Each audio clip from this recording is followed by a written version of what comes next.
Welcome to everybody who is joining us for this session, whatever time of day it is, wherever you are joining us from around the world. For some of you, this might be the first session that you are joining of Innovation 2020, so a very special welcome from me.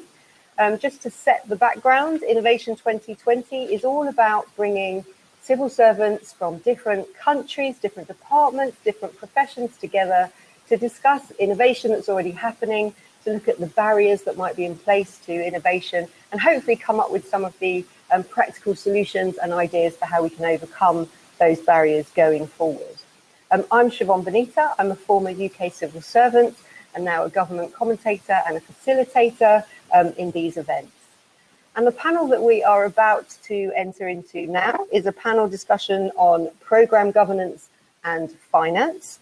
And in a moment, I will say a little bit more about that topic. I will introduce our panel members as well. But in the meantime, I want you all who are joining us to be thinking about the questions that you might like to put to our expert panel members, because hopefully at the end of the discussion, we will have a chance to answer some of the questions that you have put as well. So in terms of the topic, programme governance and finance, well, most countries' systems of accountability, funding and management run vertically down deep departmental structures, but many civil service innovations demand collaborative cross-departmental actions and programmes. And this poses a challenge to traditional approaches to project governance, demanding shared structures that retain clear lines of accountability whilst permitting that better joined up decision making. And many innovative and digital projects are best developed through iterative Agile methods, which can clash with those established systems for project approval, for business planning and budgeting. So in this session, we'll consider how programme approval, management and governance processes can best be adapted to support more innovation across government. I'm now going to introduce our fantastic panel members. We have Paul O'Neill. Paul is Deputy Chief Executive of Operations and General Counsel, Serious Fraud Office in New Zealand. Hello, Paul. And Paul was chair of, morning to you over there in New Zealand. Paul was chair of a workshop yesterday for finance, tax, fraud and debt professionals. So we'll be getting their particular kind of take on this. Then I'd like to introduce Vesa Lipponen, who's Chief Information Officer from the Ministry of Finance in Finland. And Vesa was chair of a workshop yesterday that included programme and project management professionals. So we'll have a slightly different point of view coming back from the feedback from that workshop. And I'm delighted today to be joined in person, because it's a very rare thing at the moment. We are appropriately socially distanced here in the studio by Matthew Rees, who's Director of Regulation and Economics, Single Source Regulations Office in the United Kingdom. Hello, Matthew. And you chaired the workshop yesterday that had commercial and procurement officials. Okay. And then last, but definitely not least, we have Kevin Cunnington, who's Director General, International Government Service, United Kingdom. And Kevin also chaired a workshop yesterday, and that included, that was on governance of cross-departmental programmes, but you had kind of civil servants from different professions and different backgrounds, so a whole group of people in that workshop. So that will be a different perspective as well. I'm going to kick off by asking each of our panel members a slightly different question.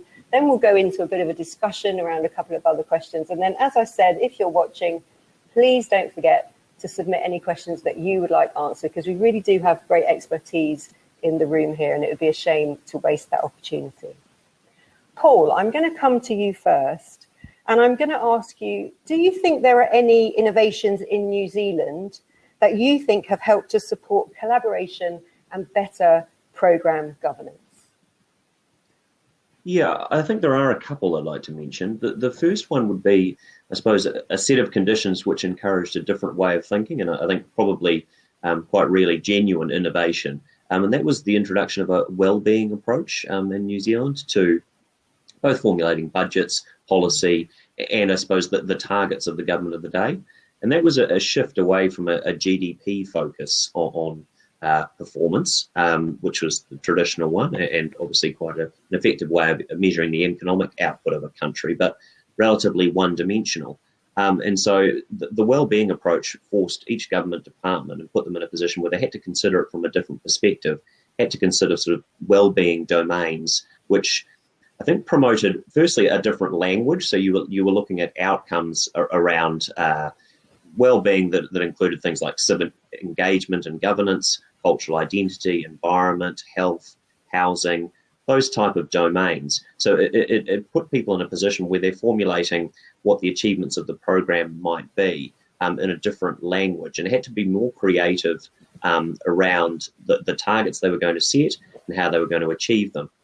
It also, I think, put people in a position where collaboration was essential. You were having to connect the outcomes that you might be trying to achieve. In our context at the Serious Fraud Office, it was fraud prevention and ensuring good checks and balances in place to ensure public money wasn't lost.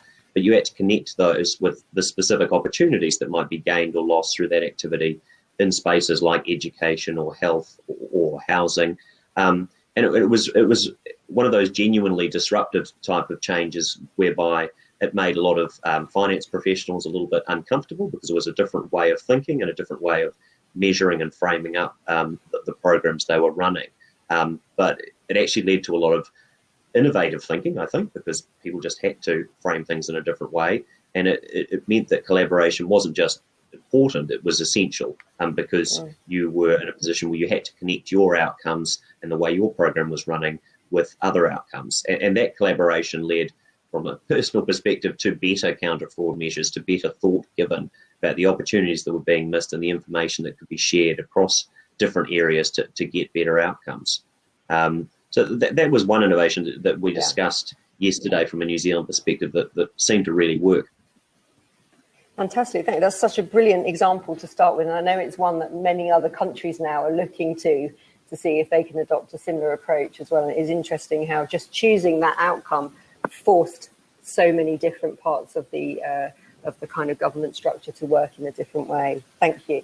Besa, I'm going to come to you. In terms of your workshop yesterday, how do you think that program and project managers, how are they saying that they want to work more innovatively? Thank you for asking. We did have some time to discuss about this thing. And the best thing, I think, was that we had this, well, it's not a good thing, but we did have this disruption about the COVID-19. And it sort of changed a lot of things that we have been doing. We have been more agile. We have been faster than normally. The politicians normally ask us to be very risk-orientated, that we wouldn't make mistakes, we wouldn't throw away the taxpayers' money, so to say. And now we have been faster than before, and it makes the working also more agile. We have to do more co-work than normally, and I think this is something that people really are looking forward to doing.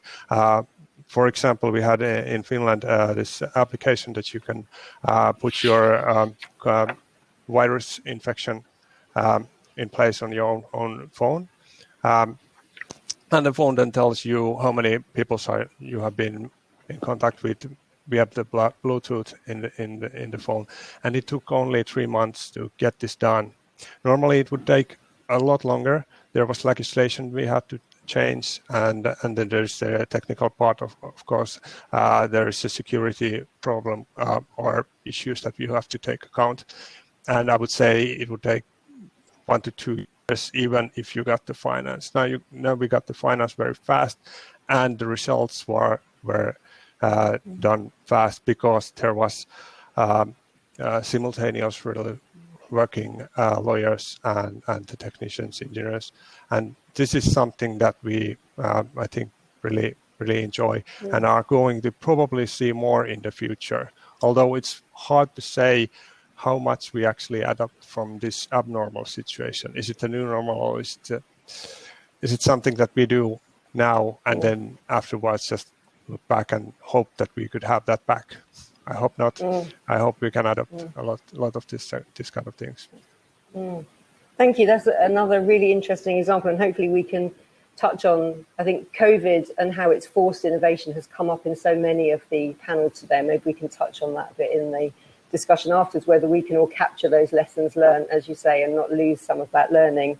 But also, I just think it's fascinating what you said. Part of this event, obviously, is about sharing best practice around the globe, not just across departments. And the idea of the COVID apps, there's a brilliant example of where I think countries could have shared kind of best practice probably more effectively than they have as well. Not mentioning the UK, of course. Matthew, I'm going to come over to you now to say, in terms of your workshop yesterday, so what examples of innovation did the officials come up with, and what do they feel about kind of innovation in their area? Well, I think starting with that second question, certainly unilateral support for the proposition that governance is really strained when we get into innovation. So we ran an audience poll and that was confirmed. And I thought sort of examples came across a whole range of fields, really. Defence procurement, the regulation of defence procurement that I'm involved in, but also things around government balance sheet management and the management of contingent liabilities. Obviously, that the audience on my workshop was from the finance point of view as well as procurement. So the sort of examples that are coming up there were around issuing loan guarantees. That was quite a prevalent issue now across the COVID response game. So what we see there is some concerns about how departments develop their own policies in isolation and whether there's sufficient coordination from the centre. But on the opposite side, when you get too much central direction, whether that stifles innovation and prevents people from solving the issues specific to their policy area. When you say procurement, again, I think that's something that in COVID people had to move really fast. Did people say anything about what they've learned in terms of this current period, in terms of how that could be done better? Well, I think generally speaking, people are keen to follow the regulations, and that requires, I think, ostensibly a level playing field for all participants in a market, but quite often the pace at which things move this makes it very difficult. So, as we see in numerous areas of policy now, getting to the market, getting supply of any description that suits the purpose is probably prioritised now over that theoretical market competition that procurement was set up for. So, I think people are obviously obliged to get value for money in the process 8, and that came across from all walks of the participants on this. I think the concern really is that the governance has really fitted the task. I guess the dimension that typically goes vertically is around value. So you delegate down the small stuff and you centralise it, sort of charge for the large stuff. But whether that's the right dimension to be prioritised all the time, Okay, fantastic, thank you. And Kevin, I'm going to come to you. So you had the workshop with officials from different professions, a whole range of different professions. How did they think that the pandemic had affected cross-departmental working? And picking up on what Reza said, did they think there were lessons that we could draw from this period in terms of how civil services had responded? Yeah, I think so. We did focus a little bit on the domestic, but also, as you might expect, given my job title, on internationally as well. And oddly enough, we've been incredibly busy internationally throughout the pandemic. And it shows, I believe, that there is a genuine desire to collaborate internationally. And what we've done is we've curated 3 good examples for you, and then 1 settings where we found it more difficult. So in terms of initiatives we've been asked to help and share, we've had quite a lot of interest from other countries on best practice for video conferencing, how to make them more interactive. Because I think what most of us found, particularly at the start, is they tend to be quite broadcasting. So we spent a lot of time and energy as the UK trying to introduce polling, trying to introduce questions, trying to introduce more interaction, mix it up a bit by using different speakers to keep it interesting. And we've been sharing that knowledge with other countries as well. The other thing we've been asked to help out on is training for digital. Previously, all our digital training for civil servants was in the classroom. We've now virtualised all that, and that's proved to be very popular with a number of countries who want to continue to make progress in digital during the lockdown. Then finally, I chaired a UN conference last week on what's called Safe Tech. Safe Tech is a set of technologies that are used to help keep the internet safe from cyberbullying, underage admissions and the like. And there's a lot of interest across the world on what the UK is doing in this space where we're genuinely a leader, and a lot of interest in collaborating with us, both to create the similar sets of legislation, but also to harness the same set of tools. And then finally, some of the areas we found more difficult though. So yesterday, the workshop found that people find it much more difficult to build new teams. I've experienced that myself.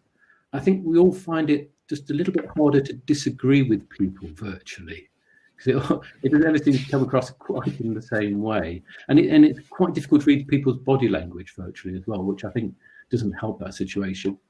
Interestingly, though, people think there's much more emphasis now on having good documentation ahead of meetings, and people are taking more time and effort to carefully read the documentation. So in general, we've remained very busy. I think there's a tremendous amount of willingness to continue to collaborate internationally, and things have been going pretty well for us.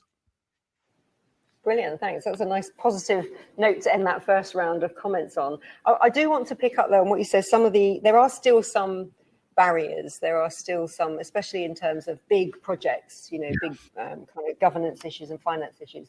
So I want to come to each of you, picking up not just on what was said in your workshop yesterday, although I'm interested to hear that, but also from your own experiences. What do you think are the most stubborn obstacles that still exist when it comes to innovation in the area of program governance and finance? We will talk a minute about how we overcome them, but I'm just interested in your thoughts on what are those really stubborn issues, because we've been talking about things like better cross-departmental working, better collaboration for years and years and years, and I think now as the pandemic has shown the need for cross-country kind of collaboration as well. But what are some of the other issues? I'm going to mix it. I'm going to come to Vesa first on this one. Thank you. Yes, come up with a lot of barriers in the workshop, and it wasn't hard to find those even before the workshop. So I think the most obvious one or the biggest one is the fear of the new. We do want innovation, but we want the innovation to be something cute that we can keep on our hands and say that, look, this is my new innovation. But unfortunately, the innovation doesn't work that way. It usually changes things. And the change is something that we are very scared of in a government level. I don't mean this individually. We do have great people here and I know globally everywhere. But basically, the change isn't the normal thing to do for a government. So this is the first thing. And then there is the not knowing what's going to come, like the unknown outcomes of the innovation that are the problem. And then there is when you put those sort of not knowing exactly what you're doing, you're creating a big change, but not actually knowing is it going to work or not. And then there comes the idea of this might be a risk to my career, to this company, this organization, or it's a political risk. And this is the most hard thing. Everybody wants those quick wins or wins. Nobody wants those losses. Yeah. And this is the thing that I think is the most sort of biggest problem with this one. And I think we should sort of understand the risk that we are taking, then put it down and accept it, and try to move on. That would be sort of our group and my way of trying to come over that fear.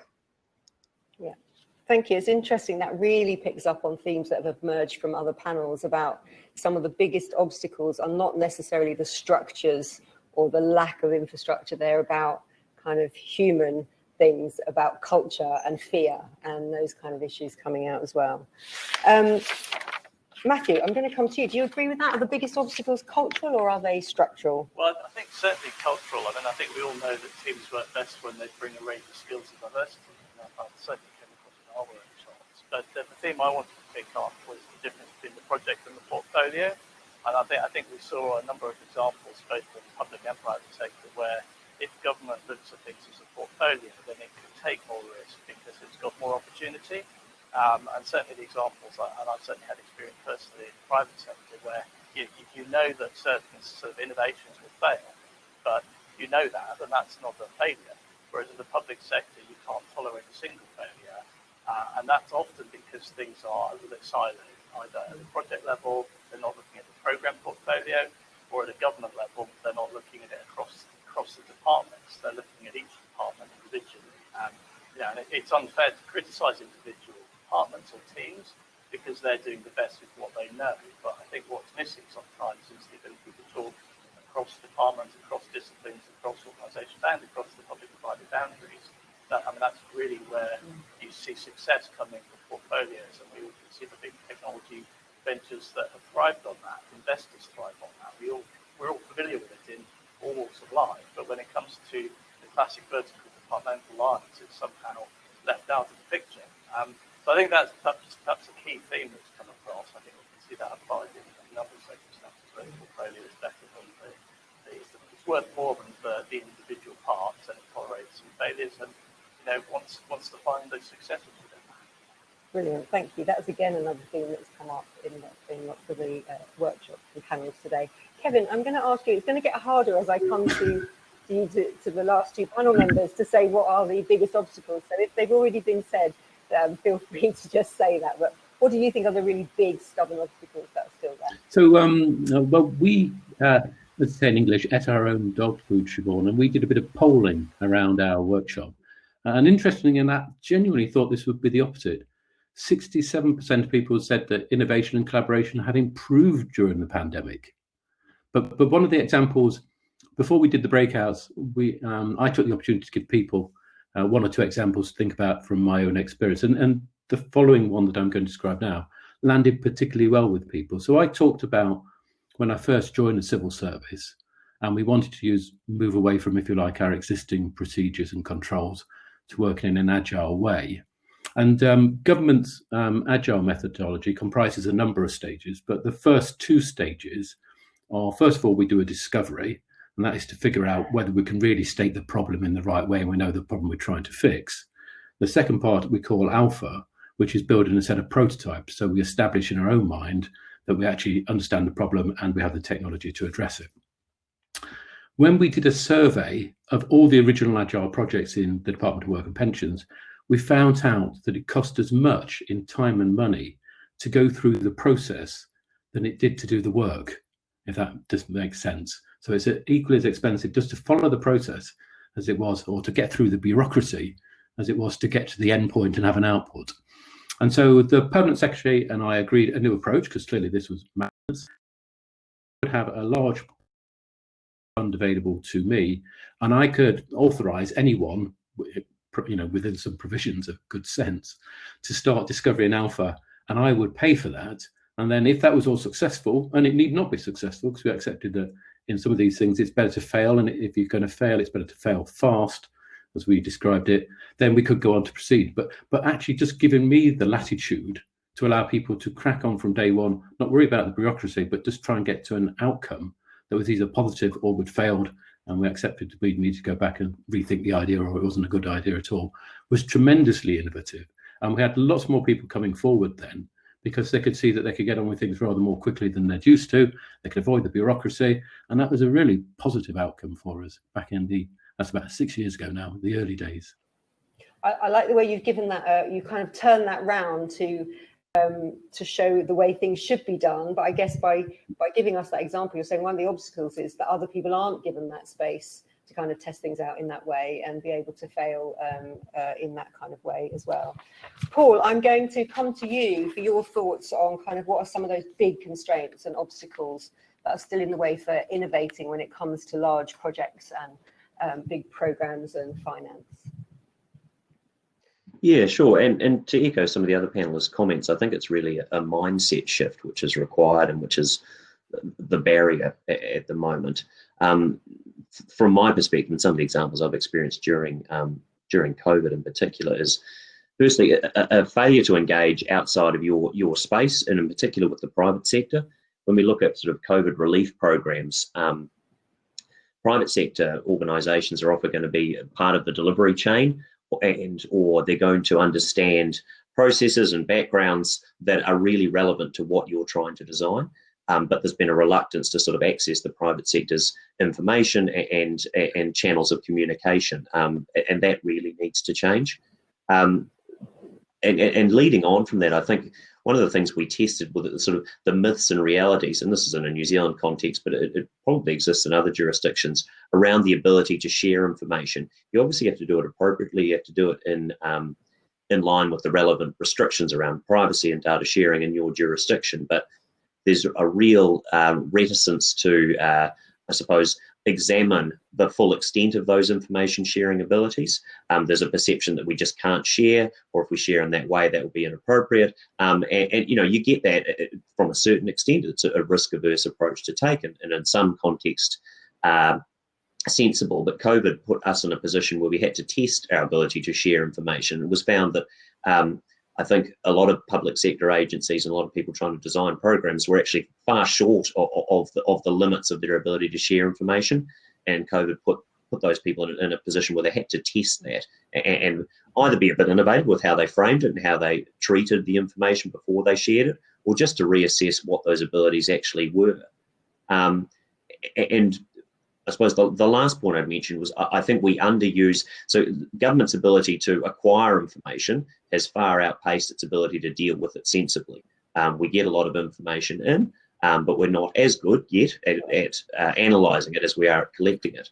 And COVID, I think, put us in a position where the sort of centres of expertise across government, which have the ability to analyse information using data analytics or artificial intelligence in some instances, that information being shared and an ability to deal with the wealth of data that we actually have is essential, because otherwise we're just sitting on a lot of information which will give us comfort and make us feel well informed, but if we're not dealing with it appropriately and actually analysing it and getting full value for it. In some ways the collection's a waste of resource, but the ability to deal with it is out there if you connect with other agencies, either in the government sector or in the private sector, with some innovative ways to actually deal with the information you've got. Examples there, concrete examples, and totally agree with the that we could be much better at sharing information. We've done some sessions today on data sharing, for example, and people not understanding what they can and can't share, but also the need to have the right data and share it in the right way. So I think management of it really important. We've had a question come in from Brad Bass. So I'm going to ask this to all of you, and it does touch on what we've been saying about kind of cross-agency, cross-departmental working, and I certainly found this myself when I was in the civil service. So Brad says, I found that the most difficult aspect of cross-agency collaboration is transferring funds between government agencies so that the programme spending can flow through one government agency, typically the lead agency. Is this an issue that emerged in your sessions, and how are other countries coping with this issue? So I'm going to ask for your thoughts on that, either from your workshop or from your own thoughts on that issue as well. Is funding one of the key obstacles to kind of cross-agency, cross-departmental working? And Matthew, why don't we start with your thoughts on this one? Yeah, no, thank you. I think, no, this has come up actually. I'm not sure it came up so clearly in the workshop, but I certainly had that experience when looking at contingent liabilities. So the Treasury ran what's known as a balance sheet review and was trying to figure a way to put a central capability into government to help manage all the loan guarantee schemes. It was pretty timely, actually, because all of that work was published just before COVID, and since then there's been a huge expansion of guarantees. But that issue of how does a central expertise charge for its services across government, or should it just be free at the point of use, is a real challenge. You know, I think it's not necessarily a level playing field if you're going to have no charging model. Do people take that advice for granted? Do they overburden it? Can the department that's given that responsibility cover its costs? Does it add value? You know, is it ultimately a market participant? So I think that is a central question that's probably worth exploring in quite a few aspects of it. Internal charging models, I don't think they're particularly commonplace in government. There's one example which I think works really well, which is Government Actuaries Department. I mean, they're specifically covering their costs with a small surplus over their running costs. And I don't think anybody challenges that as a market distortion, frankly, but that's clearly a risk. If you've got a field of other suitably qualified actuaries who might otherwise supply government, how do you avoid the captive supplier giving itself an advantage. But I mean, I think this is the problem: is the economics comes out all the time and starts to crowd out the ability to get solutions in place. Thanks, Matthew. Kevin, have you got thoughts on this, on the kind of funding being the issue? Coming off my microphone. I I'm still. No, I'm okay on time. No, it's good. You're good. Yeah. You're back in the room. Sorry. I do agree with, I think it's Brad, wasn't it, that put the question up? Yeah. Funding is an issue. We talked through a couple of very good examples yesterday of where it worked. And if I explain where it worked, then perhaps choose that to focus on a limitation that we found. So we had a couple of really good examples in the UK. We had a service called Check Your State Pension, which is a collaboration between HMRC and the Department of Work and Pensions. And to your point, that budget was held by DWP, and they actually paid for HMRC to do the work.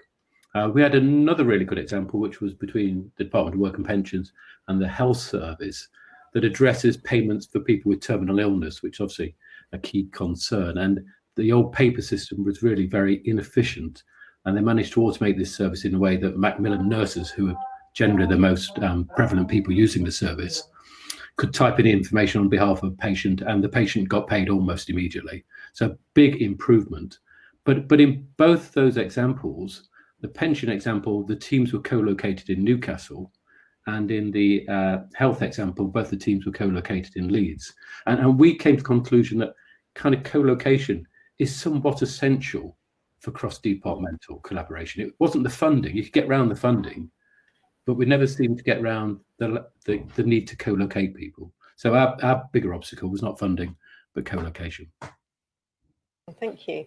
Paul, I'm going to come for your thoughts on this, because with your well-being approach and how much that forced departments to work together, you must have had these issues around funding streams as well come up, and shifts of funding. So how was that dealt with? Yeah, that's right. I mean, one of the things that assists is we've also had some public sector reforms which require government departments, what it's intended to do is force them not to act in silos and have chief executives and people in senior positions with each government agency work in accordance with broad principles rather than just their agency's mandate. So that, aligned with wellbeing, puts them in a position where the funding issues, they haven't presented themselves as a major issue because you're just expected to deal with them. The position is that you're pursuing broad principled outcomes that sit across different agencies. So you're expected to be less protective and less territorial about your own budgets and your own funding streams. That's just the expectation. And from my perspective, I'd agree that sort of getting people to share information, to co-locate and work together, breaking that mindset's actually been more of a difficulty than the funding issue, because that's just been sort of taken off the table, and people have been directed, that's not the argument we need to have. We need to have the argument, or have the discussion around how we're best sharing resources and pursuing common aims, rather than getting caught up in funding issues. And so far, fingers crossed, that issue hasn't really been on the table for us. Be fascinating. I mean, that what you say, that issue around getting people to be less protective of their funding kind of pot. It would be so fascinating to do lessons learned from how that happens in New Zealand, because that's such a fundamental issue, I think, to driving this type of change. Vesa, do you think in Finland this idea of funding and funding streams between agencies who are expected to collaborate, is that a big issue as well? Is that a difficulty? Yeah, unfortunately, yes, this is very, very familiar, and I think it comes to mind when there are something like innovative processes where you have to create something new. Then you usually have different departments, different ministries, private partnership combined. Then it becomes hard. Sometimes it can be bypassed by giving a lot of money to some sort of program, for example, for IE, and then you pick up the things you want to do, or the proof of concepts, or the pilots you want to do. But in larger scale, it's always a problem when you have different parties where you have the finance spread over. I think both Kevin and Paul said it well. There is territorial thinking. We already got our money. We can do what we want with it. And the problem is that sometimes we don't have the shared vision what we are going to do. And I think we should spend more time about thinking about the vision and what we are doing, and then narrowing down what can be done, and to try to do it. And this is also a problem, not just cross-departmental within the government, but when you have the private sector in it. Too often we sort of just make a procurement protocol and ask the private sector to do something for us, but we don't tell what we are trying to achieve in a big picture. And this should be something that we should do. And yes, I think I have at least 2 or 3 projects at the moment that are struggling with this problem of trying to get the finance to every party that needs it and try to get everything working. And it seems that it's even harder now that everybody works remote, that we are on a video conference or just trying to communicate via email. We should be able to sit in the same room and just think about it. We are not coming out until we can solve this sort of thing. but those are my thoughts. Sorry. Okay, thanks, Faisal. So Brad, the answer to your question is yes, this is a problem for other countries as well. But there are some examples there, including the ones Kevin gave, of where it can work. We just need to get that right. And obviously in New Zealand as well, where the culture change has actually then led to a change in the way funding is approached. I want to end then. This is probably the last round. The time has flown past, but this is probably, we've got time for one round of thoughts and comments, and I want to end on a positive note.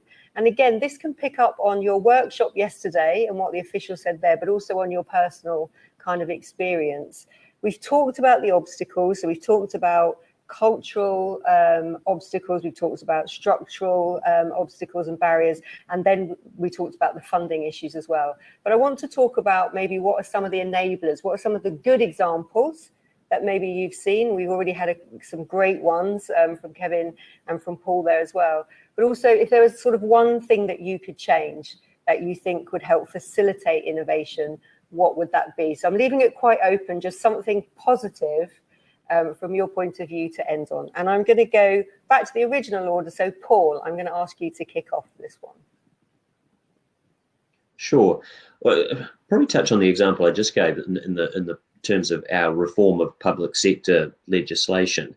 What that did was sort of break down, or was intended to break down, the silos that existed by putting in place broad principles that chief executives and heads of ministries were responsible for, intending to sort of not just make collaboration I suppose a goal, but it was legislatively mandated that collaboration and that principled thinking was expected. That said, it's easy to write a piece of legislation and to reflect culture that exists right at the top. If there was one thing that I would take out of it in terms of lessons learned, it's easy for people at a chief executive level to sort of talk the talk in terms of complying with the legislation. But what is really needed at that sort of more middle level is creating an environment where risk-taking within an appropriate context and innovation is actually encouraged. Yeah. Because that's where the environment's created. The tone from the top, which everyone always talks about, is really important, but it's that level down, actually creating an environment which means that people aren't just looking for risk-free innovation, innovation as long as nothing goes wrong. So people actually at that level need to reflect both the legislation and what their heads of agencies are saying, and create an environment where the people at an operational level feel actually able to innovate, to take risks, and to try things, because otherwise, the legislation will look good, it'll read well, and it'll come across well in speeches and departmental pronouncements, but it won't actually translate to work on the ground until that mid-level takes on board the message as well.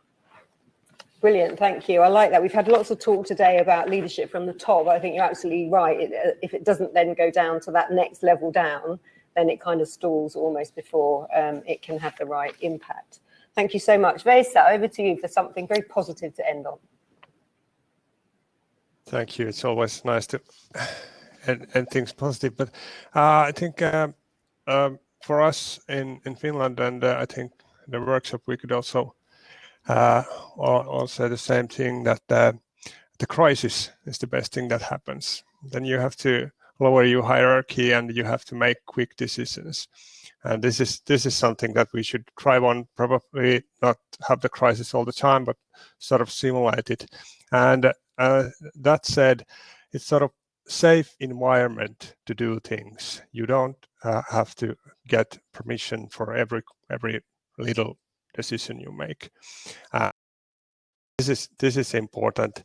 I would say it would be the best idea to try to get together as much different people as you can. People should be different from each other. The skills should be different, and then give them impossible missions, because people are motivated in different ways, and there are some people that actually run towards when somebody says fire. And when you have those people that are willing to put themselves in it and to risk it all, then you can get results. But you have to give them in a safe environment. You don't fire them every time they fail. So this, I think, would be my lesson for this one. Thank you so much. I think that whole issue of diversity of workforce and how diversity and innovation work together is really interesting. Could be a whole conference in itself. I don't think we probably spent enough time on that throughout the panels today, so that's really good. Matthew, I'm going to come to you. Yes, thank you. I think so. Teamwork probably sums it up. I mean, I think the example we had was that finance and the governance is sometimes seen as the enemy of the gatekeeper or the judge on people who are just trying to get something solved. So you know, the procurement team, the commercial team need the help. They need their colleagues to work with them to get the right solution. And clearly that needs to be capable of being inspected, and scrutiny is important, but it's the teamwork that brings it all together, actually, rather than an adversarial relationship, which, you know, frankly doesn't work very well. And do you think there are any great examples that you know of kind of in the UK at the moment, or anything that you've seen during the pandemic? Well, I've been lucky to have a portfolio of a career, public and private sector, and where I've seen this work really well is where, sitting on a board in a non-exec capacity, we can give discretion to a strategic investment fund, to be a good example, where the leadership, the people on the ground to do the work, know that they've got the challenge and the support to take the risks and yield benefit. And that's a very commercial approach. I think certainly in the workshop yesterday, people who'd seen their support and their kind of business-minded colleagues work with them to achieve things better, that's a kind of good model. So I think it's about having a supportive and challenging governance arrangement from the top, but the teamwork, to get on and solve problems together. That certainly came out in our workshop as well as my experience. So that real sense of a collaborative team where people feel safe enough to try maybe new things and not feel safe to fail. Thank you. Kevin, I'm going to come to you, which will probably be the last comments on this as well. So you've already given some great examples, but I'm going to ask you for even more. What do you think, kind of the biggest things that could be done, enablers to kind of help facilitate innovation in this space? Yeah, so I guess I'll give you 7 tips, not just one, if that's okay. Wow, yeah, definitely. Why there's 7. So I guess for people not based here in the UK and not familiar with a benefit system called Universal Credit, about 7 or 8 years ago, I was asked to help redesign Universal Credit using digital and Agile. And just to give you some perspective on Universal Credit, it's the biggest welfare reform of a century. We've never done anything like this in government before. We combined 6 benefits. Those benefits pay out about £60 billion annually. There are at any point about 1 million people claiming unemployment in the UK, slightly more at the moment. And we employ about 55,000 staff. So we had to design a system to do that digitally and in an agile way. And truth is, we've done it, and it's been very successful during the pandemic. But what we found was the most common mistake people make when they try and do these sorts of things is they set off too early without getting all their ducks in a row or their eggs aligned. etc. So we wrote a book called The 7 Lenses of Transformation. I think Andrew's going to post a link. And it's a kind of beginner's guide to what you need to think about on any of these major transformations. And it comprises 7 lenses, 7 perspectives. One is you need to get the vision right. If you can't explain what you're trying to do, there's no point in know how to follow. 2, you need to get the design right. 3, you need to have a plan. 4, we've touched on all these things, but you need to have transformational leadership, people that really understand how to do these things. Number 5, we explicitly called out collaboration as a key element and psychology within the program. And then finally, you need accountability. You need to know who's accountable for what. And finally, of course, with all great challenges, you need the right people. And if people haven't read the UK's book on how to do transformation, I would suggest you follow the link, have a look. It's gold, really. It helps you avoid all the common mistakes that we talk about time and time again. And actually nowadays in UK government, we don't make quite so frequently as we used to. Thank you. So I think the link will be available there. I think if people want to follow that. And already of the 7 tips you mentioned there, so many of those came up in our panel discussion now, in panel discussions earlier today. So setting a clear vision, leadership, collaboration, all of those things. I want to say a huge thank you to our panel members. Thank you so much. Real expertise in the room. Thank you for giving us your time. Thank you to everybody who was watching that panel as well. We're going to take a short break now, but I will be back very soon after that with, I think, what is the final panel of the day. So goodbye for now, but I will see you again very soon. And a big thanks to all our panel members. Thank you so much.